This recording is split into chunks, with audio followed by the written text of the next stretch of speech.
This is an asynchronous version of the lecture for ANP1 in week 9. Specifically, we're going to be talking about structures of the hip. There will be a palpation for you to follow along with at home. Ultimately, we're going to do the lecture portion so you can do the palpation on your own time or in one of the labs so that there is that practical aspect of you contacting human body. I hope you're all doing well today, and we're going to start in. We're going to take a look at this lecture, take a look at the structures of the hip, and take a look at the muscles that move the hip joint. So, for starters, here we go.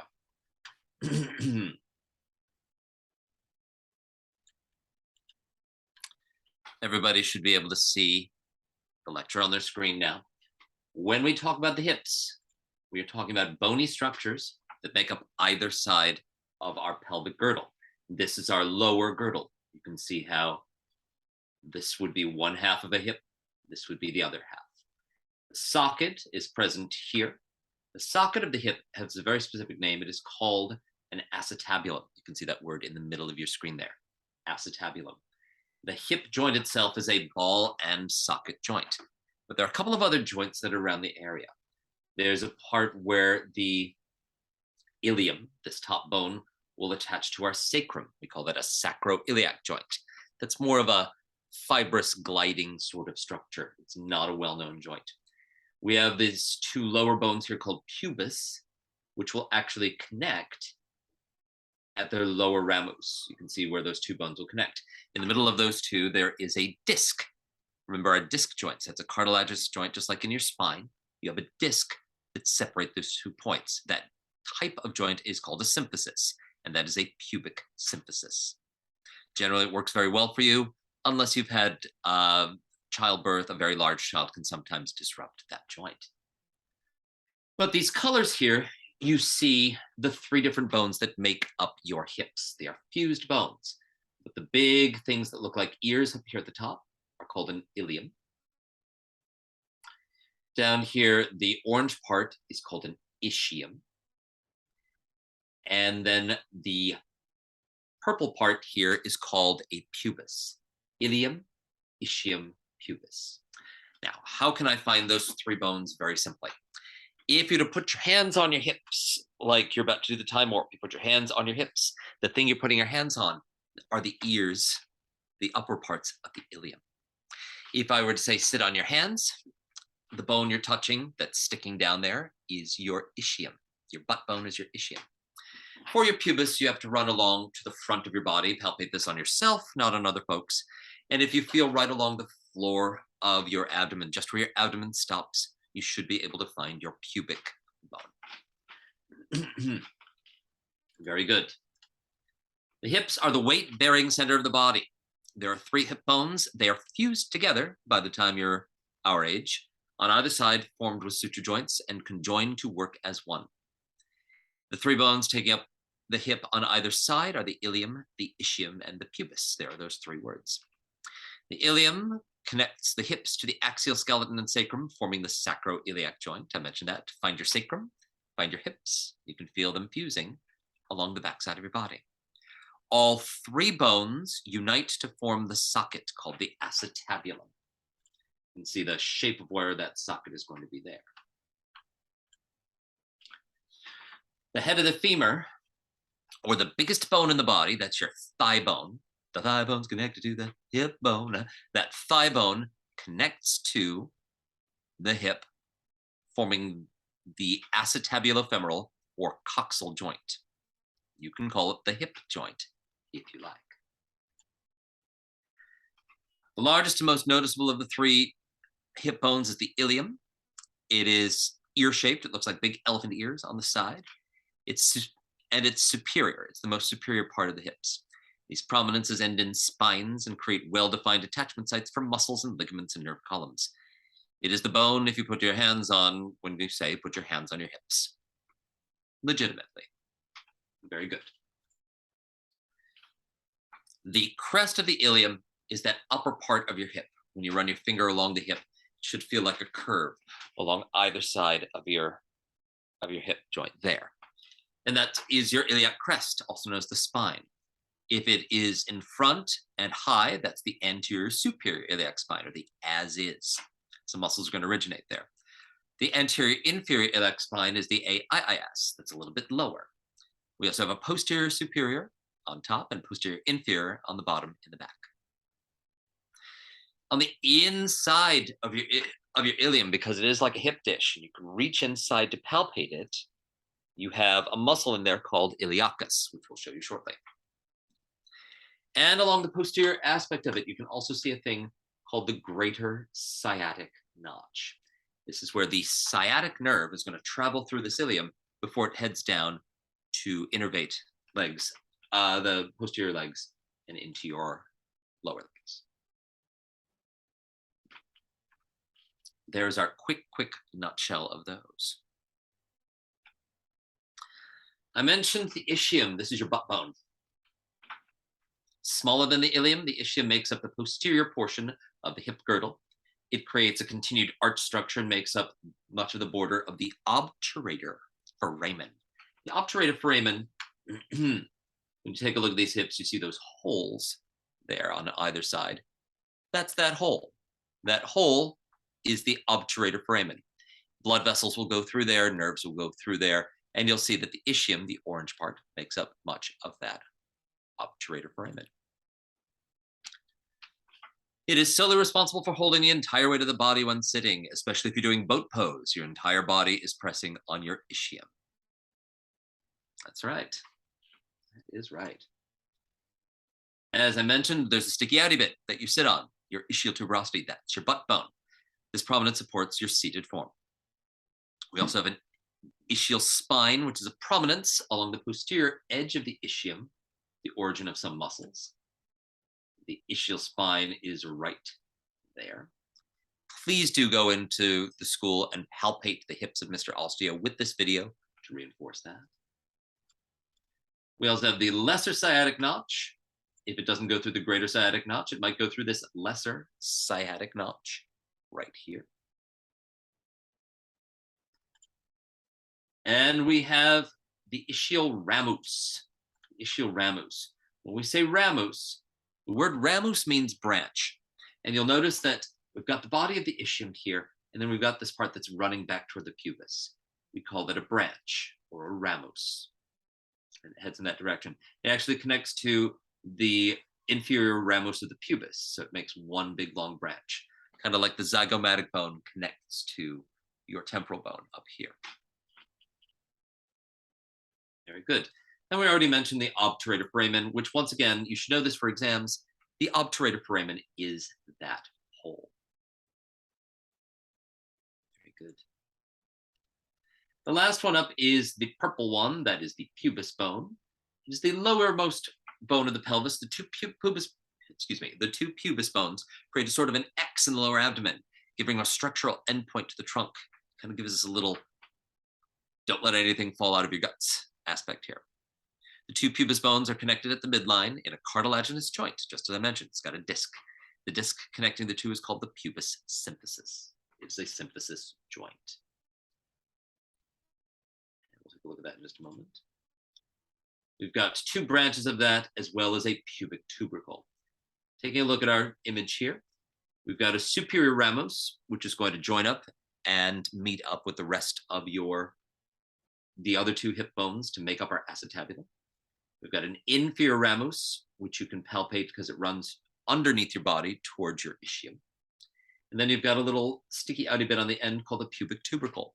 If you trace down your abdominal muscles, rectus abdominis, and slide all the way down, you can contact that bone in the front of your body where your abs, your rectus abdominis, is going to attach to that bone. And that is the pubic symphysis. I'm sorry, that is the pubic tubercle. This map that I've provided for you here is a great way to find all of these neat little structures. Again, one of the best things you can do is go to a palpation lab and work on these palpations. Try these palpations out on the skeleton as well as other human beings. Last bone we want to mention here is the femur. As I mentioned, the femur is the largest bone in the body.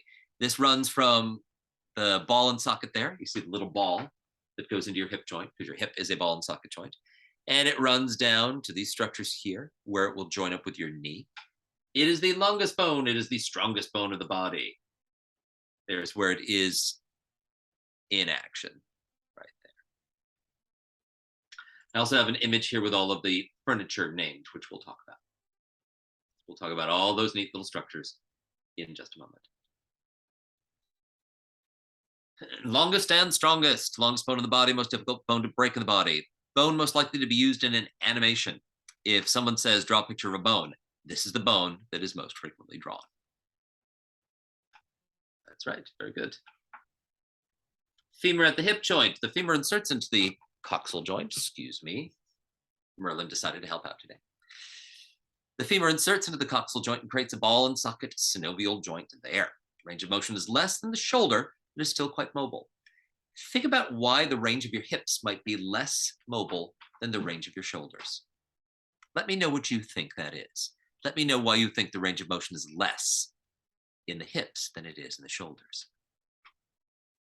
The distal end of the femur is going to articulate and become part of the knee joint. We're going to cover the knee joint next week. Structures and prominences of the femur itself. Well, it's a ball and socket joint, so we've got a head of the femur that's going to insert. That's the head right there. It's going to insert into the socket of your hip joint. Oops. We also have major sticky outy bits on either side. Opposite this head, you'll notice a big kind of cresty sticky outy bit on the outside. That is the greater trochanter. Greater trochanter is an attachment site for oodles of muscles. And this thickened bone gives your femur a little bit of extra protection at your hips, just in case you get hit in the side, you don't break your hips. On the underside, it's a little tiny thing, you can kind of see it there. On the underside, you see a thing called the lesser trochanter. A couple of hip flexing muscles are going to attach at that lesser trochanter. So with my cursor, greater trochanter is here, lesser trochanter is here. On a human body, greater trochanter, you can kind of even see it, is on the outside, lesser trochanter is underneath on the inside. On this structure, you can see the greater trochanter right there, and the lesser trochanter is right there. Very good. Other structures. You'll also have the gluteal tuberosity. This is hard to see on our images, but a gluteal tuberosity is where gluteus maximus is going to attach. Gluteal tuberosity is right about there. Gluteus maximus attaches to our femur to help extend our hips. Right about there. And we also have a long groove on the back of our femur called the linea aspera. And it is the attachment site of many of the muscles inside your leg. Linea aspera.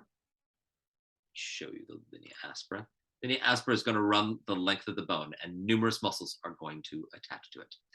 These are the attachments that you'll find in the superior femur.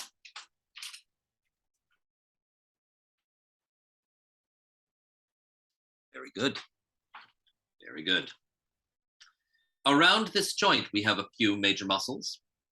I'm mentioning the hamstrings and the adductors. We will get to the quadriceps next time because while one of them does affect the hip, most of them affect the knee. Hamstrings, psoas and iliacus, gluteals, adductors, the deep six, and sartorius. I'm going to show you images of each of those. Okay. Starting off with the hamstrings, there are 3 of them. You can find those in the back of your leg. If you run your hands behind your legs to the backs of your legs, between your hip and your knee, you will find your hamstrings. They do move your knee, but they're also responsible for extending your hip. In difference to our hip flexors, which are psoas and iliacus, these 2 muscles here are attaching to that lesser trochanter underneath to help you flex your hip. Also on this image, you will find your adductors if you run your hand along the medial aspect of your legs. Quads are in front, hamstrings are in back, adductors are in the midline, along the inside of your leg. And there are 5 of them. You don't need to memorize all of them, but we have adductor magnus, adductor longus, adductor brevis, pectineus, and gracilis. And the 5 of them will bring your knees closer together. We also have gluteals in the back. Gluteus maximus being your butt. Everybody knows about gluteus maximus. You probably have already heard of it. We also have gluteus medius underneath and gluteus minimus underneath that. The 3 of these muscles together will abduct your leg, drawing your leg out to the side from the midline. Glute max will also help to extend your hip, and each of these muscles has other small activities that they do. I mentioned the deep 6 on the screen. Those are the lateral rotators of your hip joint. There are 6 small muscles that do that. The most famous of all of them is piriformis. Piriformis is one you're going to hear about in other classes, but it's piriformis, quadratus femoris, superior gemellus, inferior gemellus, obturator internus, and on the other side of the body, obturator externus, which is not featured in this image. Last muscle I wanted to mention to you here is sartorius. You can find sartorius on the front of the leg. It runs from your anterior superior iliac spine. You can find that. And it runs diagonally to the medial portion of your knee. It's sometimes called the Broadway of your leg because like Broadway runs diagonally across New York City or across Manhattan. Sartorius runs diagonally across your leg. Very good. There's a lot of structures here. There is a palpation that is set up inside your Moodle for you to play with. Please do take that experience and palpate those structures on yourself and others. Remember that when it comes to the final exam, we're going to do a palpation once again. Good. Feel free to reach out to me with texts or emails if you have any questions. The further homework for this, there is a quiz that is a take-home quiz based upon the materials of these slides. You can find that take-home quiz also in your Moodle. You can drop that in the assignment Dropbox in your Moodle for next week. That's the fast version of this particular lecture. The important part is for you to palpate, move the body, and learn where these structures are. Learn where these structures are, and that will make a big difference. So that is our lecture for the day. Like I said, lecture's fairly straightforward and short. Please look at these structures. Please go over them in your own time. And the next time I see you, we will do a little run through just to make sure you know where everything is. All right, very good. So that is our short lecture for the day. I hope that you're all doing very well. Take care. We will see you next week. Thank you.